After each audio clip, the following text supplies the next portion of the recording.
2010 is planned as Alabama's Year of the Small Town.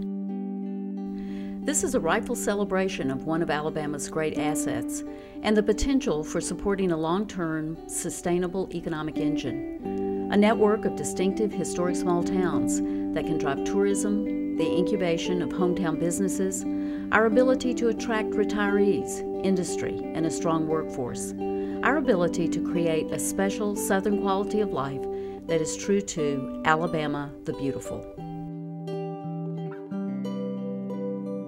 Will we be ready for 2010? How can we ensure that our historic small towns and our scenic rural countryside are actually open for business when the State Department of Tourism invites the entire country to come on down?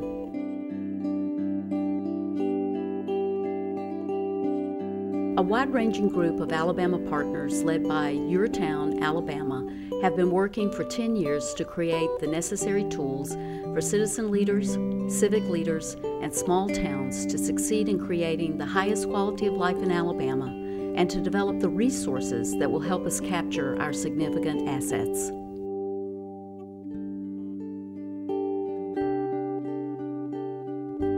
If you are one of our 500-plus Your Town graduates, you have firsthand knowledge of many of these tools.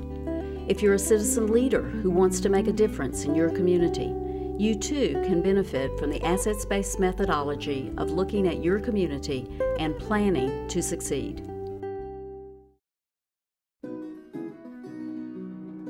A community with a plan is more competitive.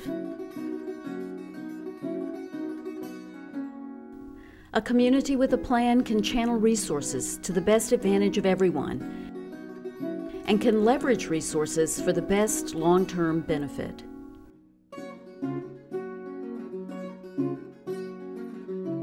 A strong plan can help a community move past the squeaky wheel syndrome to a positive framework of defendable decision-making that builds towards a larger, better future for everyone. Assets-based planning says, start by looking at what's good in your community, what's distinct, what makes you special, what makes you proud to call this your hometown. A plan built around what's good and special in your community positions you to capture your distinctive opportunities and then address issues appropriately, proactively, and not reactively.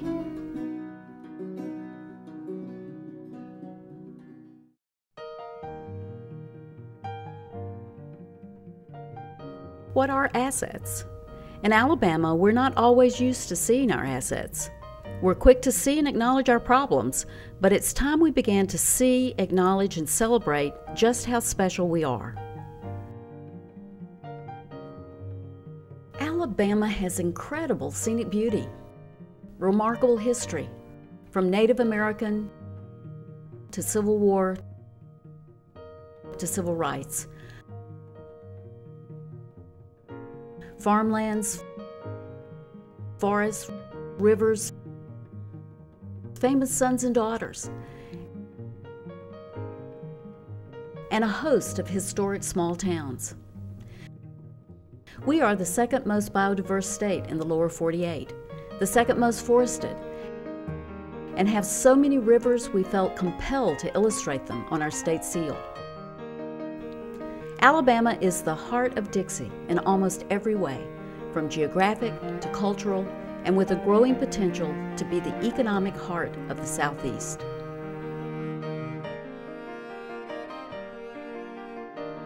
Assets-based planning demands that these distinctions shape the way we create a vision, goals, and strategies in our community.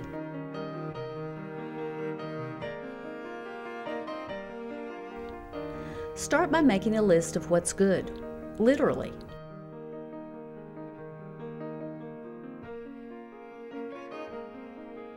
And get fresh eyes if necessary.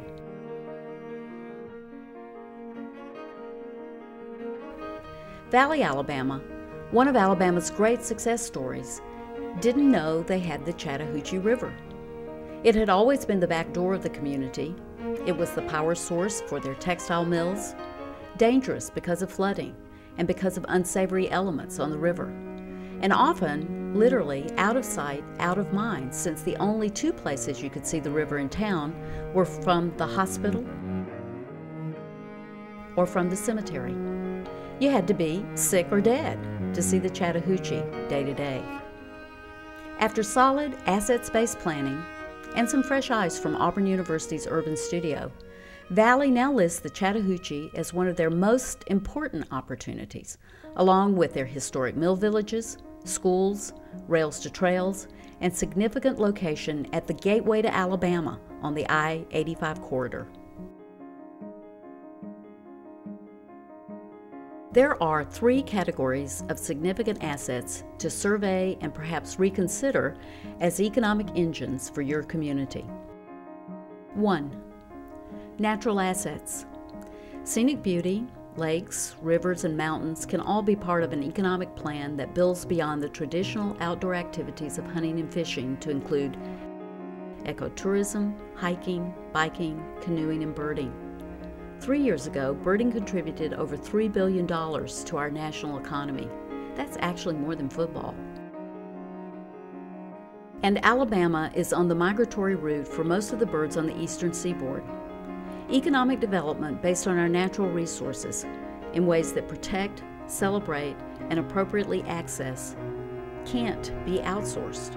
There is no Cahaba River in China. Bicyclists are avid and will travel miles to ride miles. In April, the Underground Railroad bicycling route opened from Mobile to Toronto, Canada. Almost 1/3 of this trail goes across Alabama's Black Belt. Where will they eat, sleep, and shop? What impressions of Alabama will they leave with?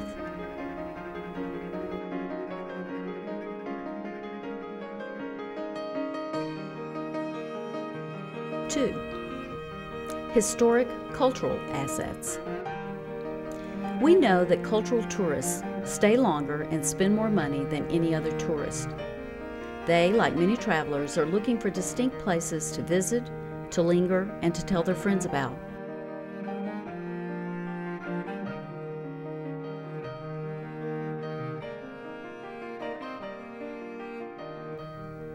Alabama changed history when our citizens stood up for their civil rights. Will that determination, that grit, be evident when their children and grandchildren want to lead tours across the civil rights sites that made this history? We can't just save the site and lose the context. A sense of place is inherently those qualities that make a place worth caring about. We can't just make it beautiful and they will come. But if we don't make it beautiful, they won't come back. 3. Economic assets. What is your location? Where do your citizens go for services? How can you attract business to your community? How can you help people spend money in your town? Can someone find and buy things that you're known for or things you make in your town? Can they buy a bag of local peanuts in Headland, or Native American painting in Moundville, or Jimmy Lee Sudduth in Pickensville? Do you nurture and support local business? 80% of the revenues from local business stay in the community and help make you a distinctive and special place. 80% of the revenues from a national franchise go back to the home office and make you anywhere USA.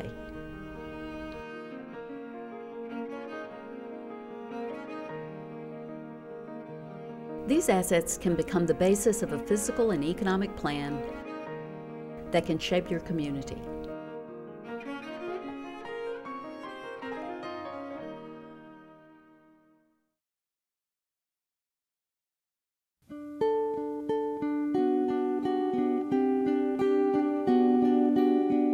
Change is inevitable, and appropriate growth is good.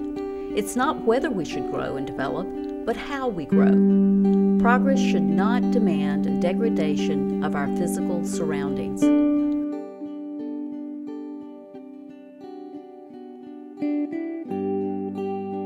A good plan helps establish the patterns of development and growth so that we do not lose the things we love.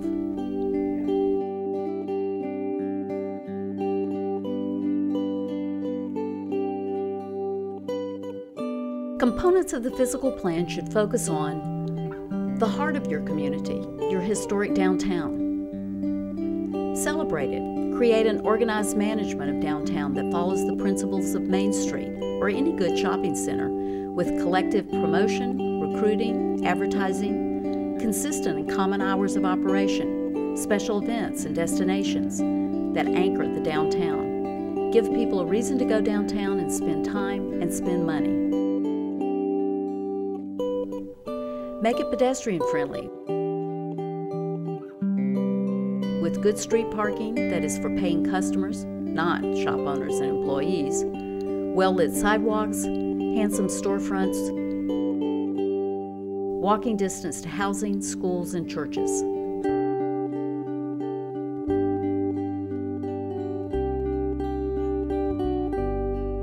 Compact development. Build within or connected to existing infrastructure. Create mixes of uses.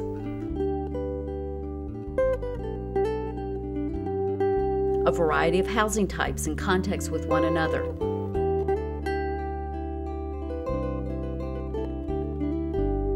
And the potential to walk.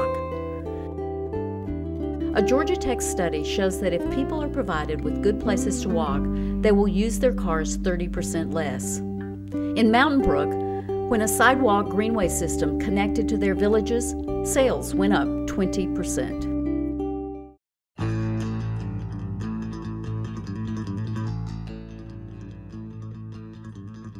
Sprawl is expensive and anonymous and increasingly destroys the green fields and rural context of our small towns that are so much about the character of Alabama.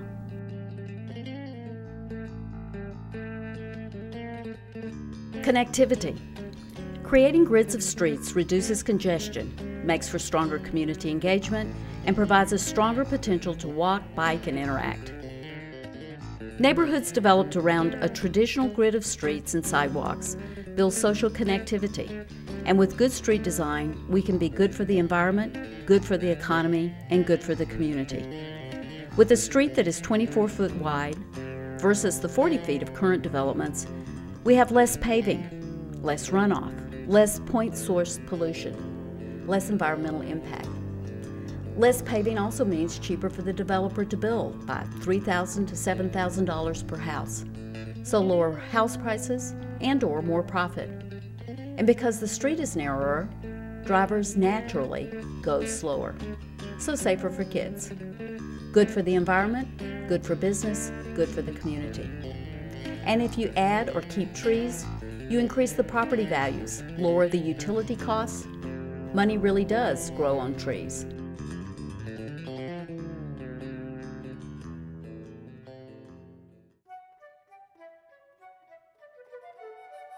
Public amenities. Create parks, recreation, trails, and greenways that provide amenities in every neighborhood. We all understand the appeal of golf course communities. As it turns out, less than 30% of the folks who live in these communities play golf. What they are investing in is the appeal of good open space, the appreciation this represents to their property, and the value to their quality of life. Green space development has all these ideas without the expense of the golf course.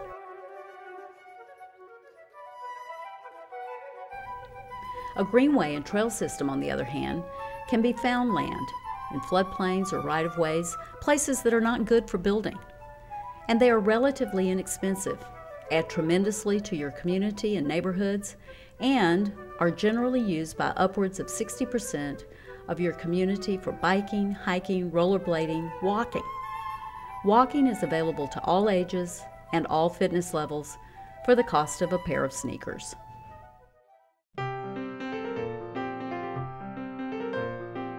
Focus destination activities like community centers, senior centers, libraries, post offices in the downtown as an anchor that gives people a reason to go downtown and provides businesses with a strong potential customer base.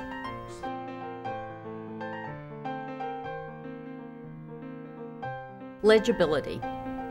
Make it easy not only to find your downtown, but also to move about and find the things you need.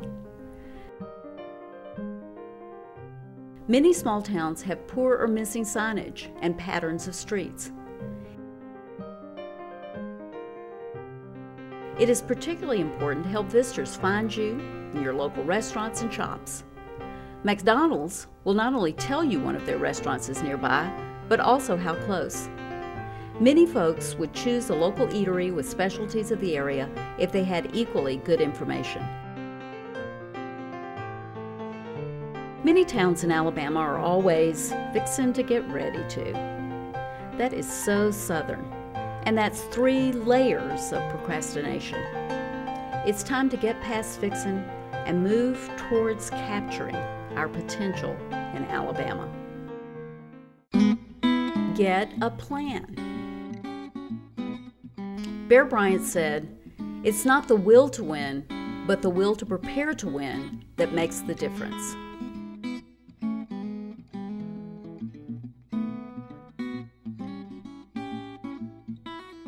But it's also essential that we believe we can. 2 of the most important indicators of the potential for success in small towns are: 1, strong evidence of pride. Fairhope has it, Florence has it. Does your town? 2, believe you can. Find your assets and build on them. James Ndima's positive principle points out that human beings and organizations move in the direction of what they study. Look for the problems and you'll find them. Look for what's working and you'll find that. Believe you can do it. Believe you can make a difference. Margaret Mead's famous quote is real and important to remember. Never doubt that a small group of thoughtful, committed citizens can change the world. Indeed, it is the only thing that ever has. Imagine what a large and active group of citizens can do. But also remember Lindy Boggs' observation that you can get almost anything done if you don't care who gets credit.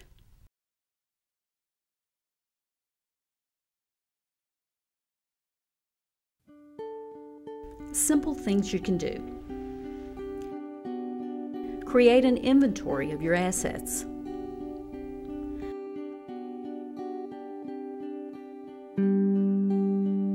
Create an inventory of your local businesses. And celebrate and sell their products locally in the downtown. Create an inventory of available shops, buildings, homes, and property. Know what you have available immediately. Create a central place to find out about your community, both on the web and downtown. Make it easy for people to do business in your community. Create an entity that is responsible for building the employment, revenue, and placemaking potential of your downtown. A CDC, Main Street program, chamber, merchants association. Staff it for a minimum of 5 years. That's the blink of an eye in the life and history of a town. Create capacity to host visitors. Welcome center, lodging, local eateries, local niche retail. Downtown should be a trailhead for all local and regional attractions. Seek out Federal Home Loan Bank and corporate funding to encourage this potential to attract visitors and revenue to your community. Assess your potential to attract retirees to visit and to live in your community. A mobile retired couple is the equivalent in Alabama of 2.7 factory workers in the local economy, with none of the demand for schools or many other services except health care. Build local and regional partnerships. Establish itineraries within the region that shares the potential of tourists and visitors. help local, regional, corporations, businesses find ways to give back to the community and position themselves for recruitment and growth. Get a plan. Again, to quote Bear Bryant, have a plan, follow the plan, and you'll be surprised how successful you can be. Most people don't have a plan. That's why it's easy to beat most folks.